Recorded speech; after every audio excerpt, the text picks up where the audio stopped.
आणि मोठ्या संख्येने जमलेले सर्व या प्रभागामधील मतदार बंधू भगिनींनो, खरं तर साहेब, माननीय मुख्यमंत्री महोदयाची सभा आमच्या परभणीमध्ये झाली आणि एक वेगळीच ऊर्जा ह्या परभणी महानगरामध्ये प्रत्येक मतदारांमध्ये आणि कार्यकर्त्यांच्या मध्ये आम्हाला जाणवत आहे।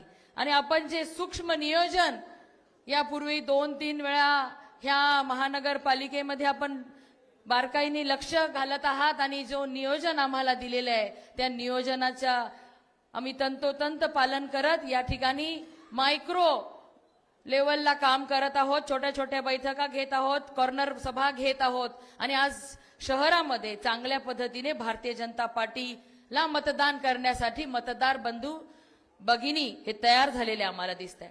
आणि साहेब, आमच्या शहरामधल्या सगळ्यात मोठी अडचण, हे शहर आमचं अनेक शहर विस्तारलेलं आहे। आमच्या जायकवाडीचा कॅनल शहराच्या चारी बाजूनी आहे, अनेकांच्या गुंठेवारीचा प्रश्न आहे, पीटीआरचा विषय आहे आणि आम्ही प्रत्येकाला सांगतोय की सन्माननीय महसूल मंत्री बावनकुळे साहेबांनी आपली ही अनेक 30-30, 40-40 वर्षापूर्वीची समस्या सोडवलेली आहे आणि आपल्यामुळे आमच्या ह्या निवडणुकीमध्ये निश्चितच आम्हाला या ठिकाणी चांगल्या पद्धतीने मतदान मिळणार आहे। कारण की तुम्ही जो निर्णय या पीटीआरचा विषयाचा असेल, गुंठेवारीचा विषयाचा असेल, कारण की 30-30, 40-40 वर्षापासून सुंदर असं कष्टाचं आपल्या घर बांधलेली मंडळी, पण कुठेतरी ते या ठिकाणी त्यांच्या मनामध्ये शंका होती की आपण घरामध्ये एवढ्या वर्षापासून राहतोय, मेहनतीने इतकं सुंदर घर बांधलं, पण अजून आपली जागाच आपल्या नावाची झालेली नाही, म्हणून ती शंका होती। आणि सन्माननीय मुख्यमंत्री महोदयांनी सुद्धा त्या दिवशी त्याचा उल्लेख करत सांगितलेला आहे। पण आज आपल्या येण्याने निश्चितच आपण आज जे सांगाल ते या ठिकाणी प्रत्येक शहरामधल्या मतदारांपर्यंत आम्ही पोहोचवलेले आहे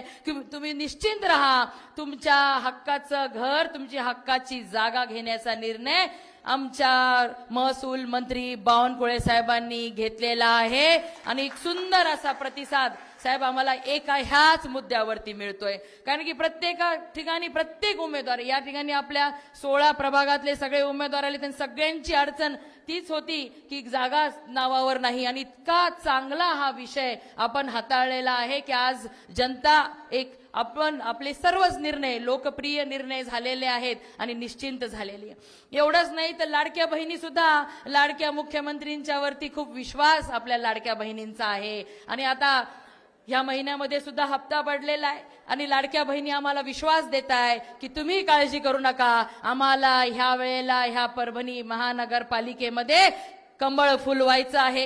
ह्या परभणी महानगरपालिकेला चिखलमुक्त करण्यासाठी आम्हाला फक्त भाजपाच या ठिकाणी आणायचे, हा विश्वास आमच्या भगिनी आम्हाला देत आहे। तरुण बांधव सुद्धा वेगवेगळ्या पक्षामध्ये सक्रिय होते किंवा ज्यांना वाटतं की आमचं शहर चांगलं झालं पाहिजे। आज शहरामध्ये आपल्या साहेब, महाराष्ट्रामध्ये नेहमी म्हणलं जात होतं की मुंबईला आम्ही शांघाय करू, सिंगापूर करू, दुबई करू, पण आपल्या नेतृत्वात आणि माननीय मुख्यमंत्री देवेंद्र फडणवीस साहेबांच्या नेतृत्वामध्ये मुंबई आणि सगळ्या आपल्या नागपूर सारख्या शहरांमध्ये होत असलेला इंटरनॅशनल इन्फ्रास्ट्रक्चर जे डेव्हलपमेंट होतीये हे आमचे सगळे तरुण बघत आहेत आणि तशा पद्धतीचं डेव्हलपमेंट आपल्या परभणीमध्ये झालं पाहिजे। तो आपला अधिकार आहे, तो आपला हक्क आहे आणि हे फक्त आपल्याला भारतीय जनता पार्टीचं नेतृत्व देऊ शकते, हा विश्वास आमच्या मतदार बंधू भगिनींमध्ये आहे, खास करून आमच्या तरुणांच्या मध्ये आहे। साहेब, आमच्या जिल्ह्यामध्ये बेरोजगारीचा खूप मोठा प्रश्न होता, स्थलांतरिताचा जिल्हा म्हणून, परंतु आमच्या जिल्ह्याची निवड मुख्यमंत्री देवेंद्र फडणवीस साहेबांनी आणि आपण इमर्जिंग डिस्ट्रिक्ट मध्ये करून घेतल्यामुळे तरुणांना या ठिकाणी चांगल्या रोजगाराच्या संधी निर्माण होणार आहेत, यामध्ये आम्हाला काही शंका नाही। म्हणून तरुण सुद्धा आणि आमचे आई वडील सुद्धा निश्चिंत झालेले आहेत की आपल्या मुलाबाळांची काळजी घेणारं सरकार राज्यामध्ये आहे। पंतप्रधान नरेंद्र मोदीजींच्या नेतृत्वामध्ये सगळ्या योजनांचा लाभ देण्यामध्ये या ठिकाणी आपले कार्यकर्ते कुठेच कमी पडत नाहीत। जेव्हा पंतप्रधान नरेंद्र मोदीजी सांगतात मी प्रधान सेवक आहे, त्याच सेवाभाव आम्ही मनाशी खूनगाठ बांधून प्रत्येकाची सेवा करण्यामध्ये सर्व आपले भारतीय जनता पार्टीचे माझे सहकारी सातत्याने लोकांच्या सेवेमध्ये आतापर्यंत राहिलेले आहेत आणि ही निवडणूक आम्ही या ठिकाणी तुम्ही सांगितल्या पद्धतीने बारकाईने ही निवडणूक आम्ही लढत आहोत. तुम्ही आमच्यावर विश्वास टाकला साहेब, आणि तुम्ही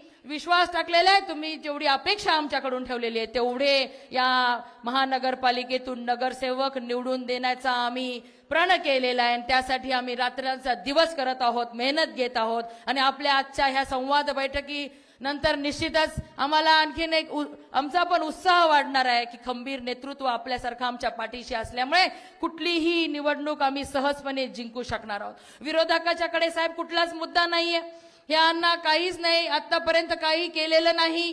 त्यामुळे त्यांच्याकडे कुठलाच मुद्दा नसल्यामुळे ना आपल्या तुमच्या नेतृत्वामध्ये, मुख्यमंत्री महोदयाच्या नेतृत्वामध्ये आणि पंतप्रधान महोदयांच्या नेतृत्वामध्ये या देशामध्ये, या राज्यामध्ये जी विकासाची कामं झाली, वैयक्तिक योजना ज्या झालेल्या आहेत त्याचा लाभ आज प्रत्येक व्यक्ती घेत आहे. म्हणून प्रत्येक व्यक्तीने ह्या शहरातल्या ठरवलंय की आत्ता नाही तर कधीच नाही. म्हणून यावेळेस भारतीय जनता पार्टीचा झेंडा ह्या महानगरपालिकेमध्ये फडकवायचाच हा निश्चय आमच्या मतदार बंधू भगिनींनी घेतलेला आहे. आणि त्याच पद्धतीने आम्हीही पूर्णपणे झोकून या ठिकाणी काम करत आहोत.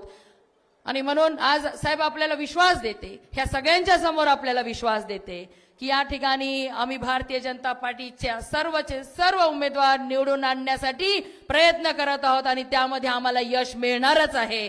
आजपासून 15 तारखेपर्यंत आपण जी आतापर्यंत मेहनत घेत आलेलो आहोत, या अशाच पद्धतीने मेहनत घेत आपण सर्वजण आहात ना तयार? एकदा साहेबांना दोन्ही हात वर करून विश्वास द्या की या सर्व उमेदवारांना आपण कमळाच्या उमेदवारांना निवडून आणण्यासाठी पुरेपूर प्रयत्न करणार आहोत. एवढंच बोलते, थांबते. धन्यवाद. जय हिंद, जय महाराष्ट्र.